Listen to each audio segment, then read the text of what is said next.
What if the only thing standing between you and the life you dream of is the weak version of yourself, the part you refuse to let go?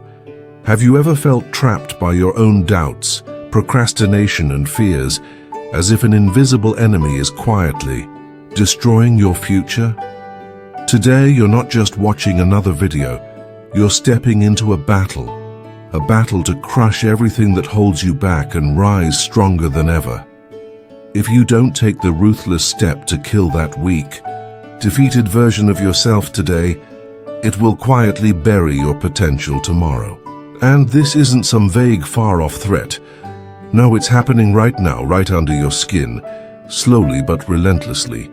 You don't need anyone else to sabotage your life, because every moment you hesitate, every time you say, "I'll do it later," every whisper of doubt, you're doing it to yourself. Maybe you tell yourself, "This is just who I am," but you're not broken. You're not doomed to fail. Instead, you are repeating a worn-out pattern, a version of you crafted by fear, old habits, and endless excuses. Marcus Aurelius once reminded us, "You have power over your mind, not outside events." Grasp that truth, and an incredible strength begins to grow inside you. But here's the catch. Most people never find that strength because they're too busy negotiating with the ghost of their past self. That nagging voice inside your head, the one that says, "Not today," or "You've already failed too many times," or "You'll never change." That voice is not your ally, it's your captor, your jailer. And if you don't silence it, if you don't kill it, it will eventually silence you. This is not just another pep talk or motivational speech. This is a declaration of war. A war against the version of yourself that's comfortable with weakness, addicted to approval, terrified of responsibility, and chained to overwhelming emotions. Today, you're going to learn exactly how to kill that version of yourself, chapter by chapter, walking through the fires of philosophy that will burn away what no longer serves you and forge an unbreakable spirit. Look in the mirror right now. Don't just see your face, your tired eyes, or the stubble on your jaw. Look deeper, or way deeper. Look at the version of yourself you've been dragging along for far too long. That man who says he wants more but clings to less. You've been carrying him like dead weight, defending his excuses, hiding behind his fears.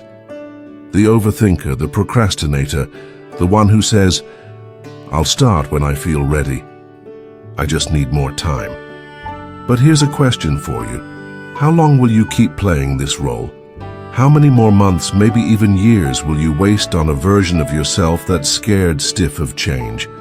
Because if we're honest, you're not protecting yourself, you're protecting your comfort zone, and that comfort, it's quietly killing your dreams. The Stoics teach us a powerful truth. Real strength begins when you are willing to let your old self die. Not physically, but philosophically. To kill every limiting belief, every stale routine, every excuse that binds you to a smaller life. As Epictetus said, "First say to yourself what you would be, then do what you have to do." But remember, this kind of clarity, this fierce determination, it comes with a cost. Are you ready to pay the price? Let's pick up where we left off. On the previous page, we uncovered a difficult truth. Real change demands a price. And now we face the next challenge. Most people aren't willing to pay that price. Why? Because the moment you admit who you truly want to become is the same moment you're forced to confront the guilt of not being that person yet. That's a tough pill to swallow, and it's why most never change. They spend their lives defending their past instead of building their future. They're too attached to their current identity to lay it to rest. But you, if you're still here, you're not most people. You've outgrown the excuses you once told yourself. Deep down, you feel it, don't you? that quiet realization that the old story no longer fits. So here's your challenge. Before today ends, write down one trait, just one, that's been holding you back. Then write down its opposite. Tomorrow, live as if that opposite trait is already yours. Will it feel strange? Yes. Will it be uncomfortable? Without a doubt. But that discomfort is the sound of your old self dying. And that's exactly why we're here. The real battle doesn't happen in the gym. It's not in business, relationships, or even on a battlefield. It happens up here, in your mind, in that quiet, looping voice that tells you who you are, what you can or can't do, and how your story ends. That voice, the one whispering, "This is just who I am. I'm not meant for more." That's not truth, that's a script. A tired, recycled identity built on fear, repetition, and conditioning. "We suffer more in imagination than in reality," said Seneca. Let that settle. You're not losing because of your limits. You're losing because you keep believing in them and reinforcing them with your own words. Every time you say, "I'm not good at this," you're voting for your old self. Every time you whisper, "I've always failed at that," you're tightening the bars of a mental prison built with language. Thoughts aren't neutral. They're weapons, and if you don't take control of them, they will control you. The Stoics weren't naive. They didn't tell us to just think happy thoughts. They told us to examine everything, to challenge every belief, because every time you speak about yourself, you're either building your future or reinforcing your cage. So how do we fight back? Step 1. Interrupt the script. When you catch yourself saying something limiting, pause.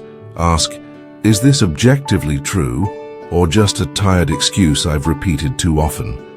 Step 2. Reframe it. I can't becomes I haven't yet. That's just who I am becomes that's who I've been. Who I become is my choice. I'm bad at this turns into I'm training, I'm learning. These aren't fluffy affirmations. These are commands to your mind, to your body, to your future self. Your identity is not fixed. It's built, thought by thought, action by action. And just like a muscle, your inner voice can be retrained through resistance, through repetition. So when the old voice whispers, "You'll always be this way," you answer, "You don't speak for me anymore." That's how new scripts are written. Not in comfort, not in stillness, but in the tension between who you were and who you are becoming. So today, become the general of your own thoughts. Redesign your battle plan.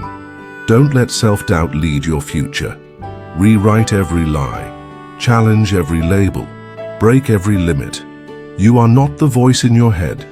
You are the one who decides whether that voice still gets to speak. Comfort feels safe until it becomes a coffin. It's warm, predictable, familiar, but so is a padded cell. So is a grave. Let's be clear. The war for your future begins now. Previously, we explored how self-mastery begins by rewriting the old script running in your mind. But if you haven't yet burned your comfort zone, that old script is still being performed every single day. Your comfort zone isn't protecting you. It's preserving the outdated version of yourself you've already declared you want to leave behind. Every time you make an excuse, "I'll start when I'm more prepared.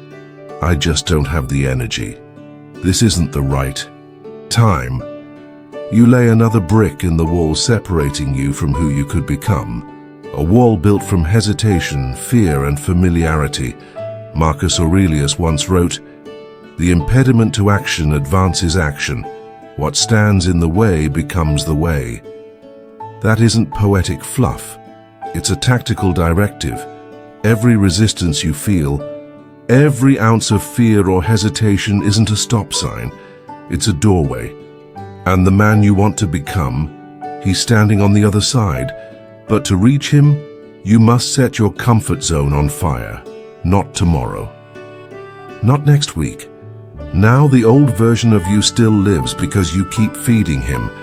Through gentle routines, easy days, and hollow rituals. You shelter him with avoidance. You nourish him with delay. But the man you're becoming, he's not resting. In that comfort zone, he's buried in resistance, in sweat, in discomfort and friction. He's forged in cold mornings, awkward conversations, hard decisions, and the kind of discipline no one sees, yet everyone feels.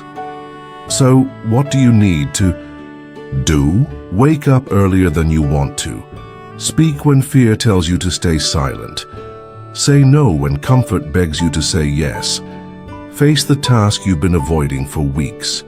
Every act of discomfort is a strike against the old self. Every time you choose pain over ease, you dig the grave a little deeper for the version of you that no longer serves your future. You're not just doing hard things, you're crafting a new identity.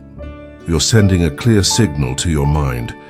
This old version of me is dying, I'm not coming back. Burn the comfort zone, scatter the ashes. Refuse to mourn, because the life you truly want will never be found. In ease. It lives in the very places that hurt just enough to reshape you into someone even you no longer recognize. You're not haunted by your past, you're haunted by your attachment to it. That version of you, the one who failed, who froze, who stayed silent, he doesn't exist anymore. But every time you replay his story, you breathe life back into a corpse. Let's be clear. The past isn't alive.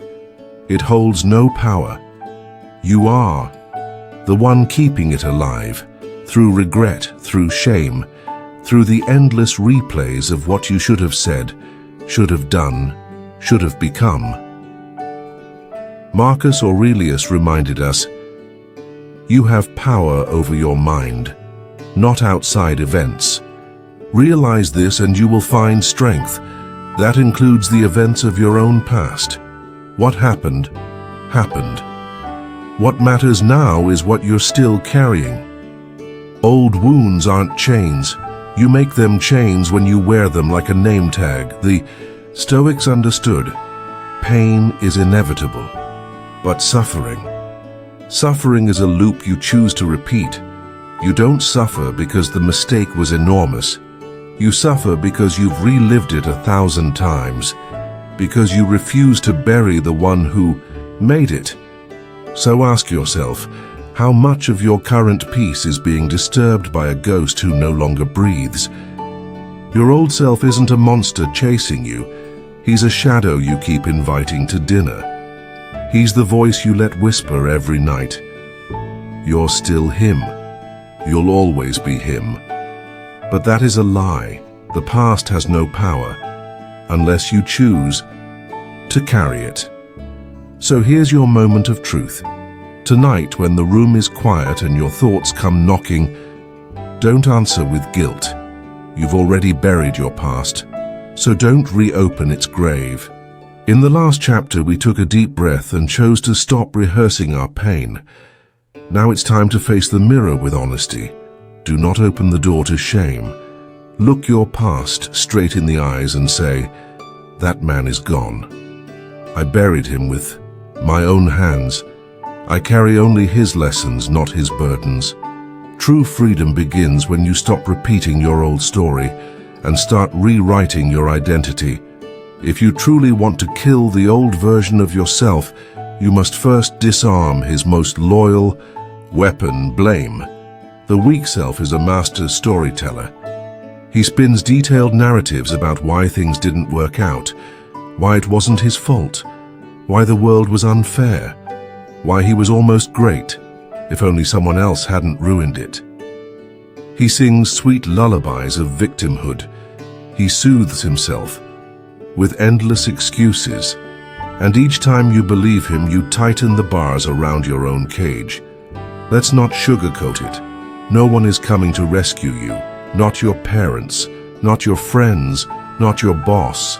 not God, not fate, not the universe. You are not entitled to a better life unless you build it. It's not the man who has too little that is poor. It's the one who always craves more. Validation, fairness, perfect timing, that's spiritual poverty. As Seneca might say, Stoic strength begins when you stop blaming the storm and start becoming the kind of man who walks through it with steady feet and a steady soul. Here's the hard truth. Your past may not be your fault, but your future is your responsibility. Let that sink in. You didn't choose the trauma. You didn't choose the betrayal, the heartbreak, the rejection. But you are choosing what comes next. You're choosing who holds the pen for the next chapter. And every time you say, "It's because of them," you give that pen away. Let me ask you, do you really want the people who hurt you to still have power over your story? Every moment spent blaming is a moment stolen from your growth. Every finger pointed outward is a step away from your own power. Responsibility isn't a burden, it's your way out. It means you don't have to wait. You don't have to beg for change. You don't need the world to treat you better. You just need to be radically honest about what you've allowed, what you've ignored, and what you're no longer willing to tolerate. That's where your new self begins. Not in shame, but in ownership. So here's your challenge for tonight. Write down 3 things in your life you're unhappy with, and next to each one, don't write who caused it. Write how you contributed to it, where you tolerated it, where you stayed quiet, where you postponed taking action. This isn't self-blame, it's self-liberation. Because the moment you say, "I own this and I will change it," is the moment you become unshakable. The old you? He loves to blame, loves to complain, loves to wait. Waits for motivation, waits for the perfect mood, the perfect weather, the perfect Monday. He lives like the world owes him a green light. But the man you're becoming, he doesn't wait, he moves. Marcus Aurelius said it best. The impediment to action advances action. What stands in the way becomes the way. That quote, it's not just about obstacles. It's about you. You are the obstacle, your feelings, your fatigue, your fear. They're not facts, they're friction. And friction is the very beginning of transformation. The old self obeys emotions. He does what he feels. But the new self, he's guided by commitment, not comfort. He doesn't wait to feel ready, because readiness is a lie. You'll never feel fully prepared to evolve, because becoming someone stronger means letting the weaker part of you die. And no part of you wants to die. So here's the truth. If you wait until you feel like it, 5 years from now you'll still be waiting. Discipline is what kills the old self, not when it's easy, but when it's hardest. But that shift doesn't happen when the stars align. It happens the moment you want to quit and still move forward. The Stoics didn't act when they felt like it. They acted because it was right, because virtue, not emotion, was their compass. Epictetus once asked, "How long are you going to wait before you demand the best for yourself?" So now ask yourself, how many workouts did you skip, waiting for motivation to magically appear? How many dreams did you leave behind, waiting for perfect clarity? How many mornings did you waste, curled up in the comfort of a warm bed that slowly suffocated your ambition?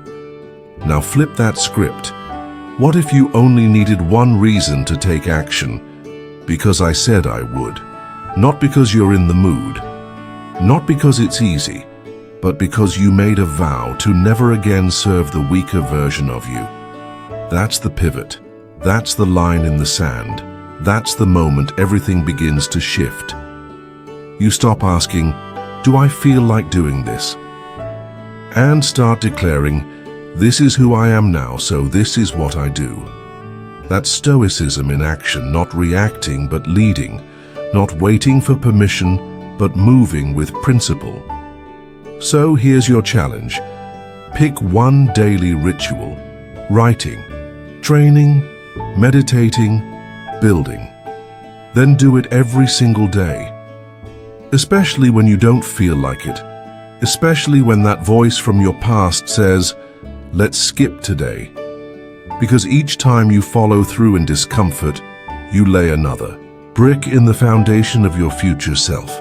You sharpen your resolve. You turn thought into muscle. You burn the bridges to your old life. The weak self waits for the perfect moment. The strong self creates it. And you've waited long enough. Comfort is a liar. It whispers that safety is peace, that indulgence is joy, that rest is deserved. But deep down you already know the truth. The more you worship comfort, the weaker you become. Seneca didn't wait for pain to arrive. He sought it by sleeping on hard floors, wearing rough clothes and fasting. Not because he had to, but because he chose to. He trained his mind to remain powerful, even when comfort was stripped away. He understood something we've forgotten. Discomfort is not punishment. It's preparation.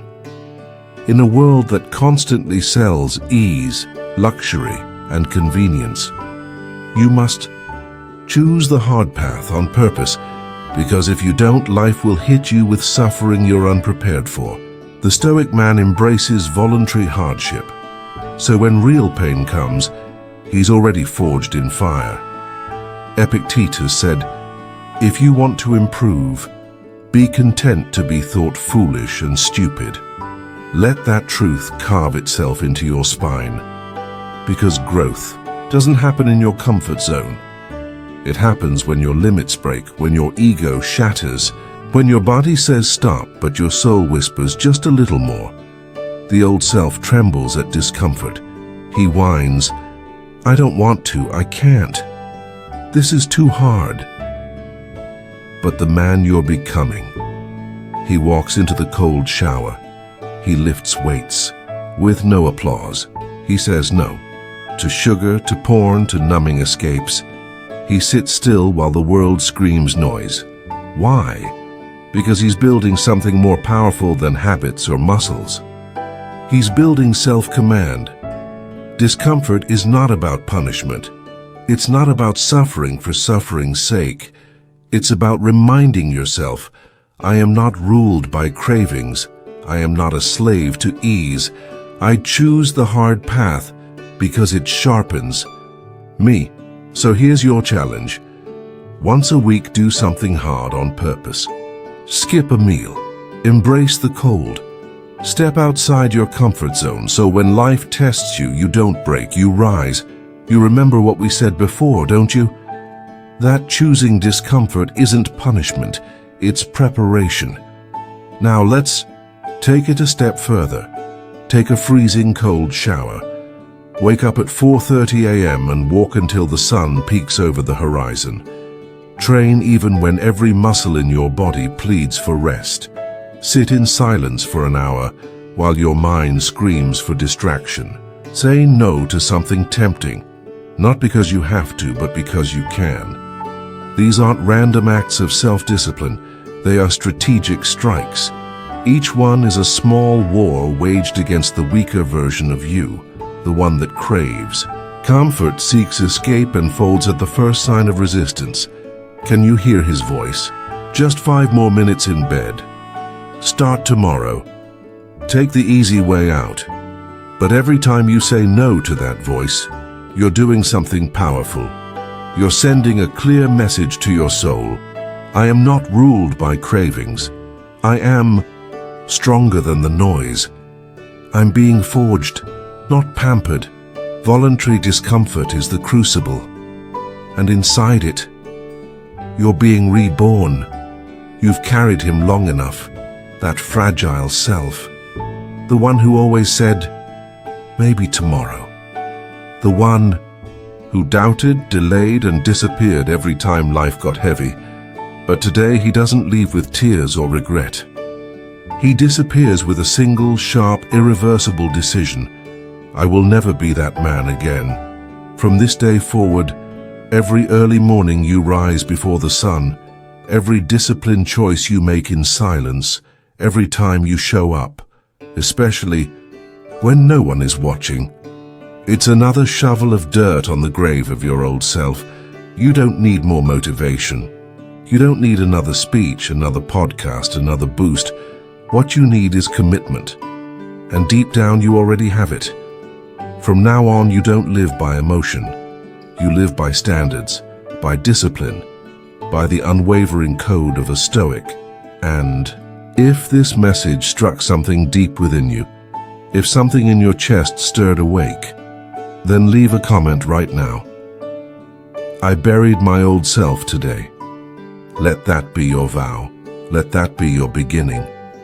And if you're ready to keep walking this path to build the unshakable man you were always meant to become, then hit that subscribe button, because this isn't just another motivational channel. This is a war room for the disciplined, the relentless, the reborn. Life won't wait for you. And if you don't bury your weaker self today, he'll be the one burying your future tomorrow. Welcome to the new era of you. Let's build him. Let's become him.